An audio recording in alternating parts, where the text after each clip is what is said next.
வரவேற்க வந்தாச்சு தை பொங்கல், நம் மனைவாசல் பொங்கட்டும் பால் பொங்கல்.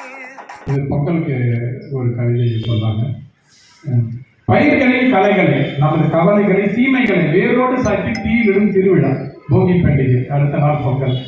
மண்ணை குழைத்து மண்பாண்டம் செய்து மண்ணில் விளைந்ததை மண்ணிற்கு படைத்து மானுடம் காக்கும் விவசாயிகளுக்கு நன்றி கூறும் நல்விழா. அடுத்தது மாட்டுப் பொங்கல். உலகம் செழிக்க உழைத்திடும் கதிரவனை, மண் செழிக்க உழைத்திடும் மாடுகளை வணங்கும் திருவிழா. அன்னைக்கு வள்ளுவர் தினம். முன்னோருக்கு முன்னோரிவன் மூத்த தமிழ்குடி தலைவன் நம் பாட்டன் ஐயன் திருவள்ளூரை வணங்கும் திருவிழா. அடுத்தது ஜல்லிக்கட்டு, காணும் பொங்கல். இன்றைக்கு எம்ஜிஆரோட பிறந்த நாள். விளையாட்டும் வீரமாக வீறு கொண்டு போட்டியிட்டு வீழாமல் பிறரை காத்து அனைவருமே வெற்றி பெறும் அன்பு விழா இது. இனி எங்கும் மனிதம் மலரட்டும், மகிழ்ச்சி பொங்கட்டும்.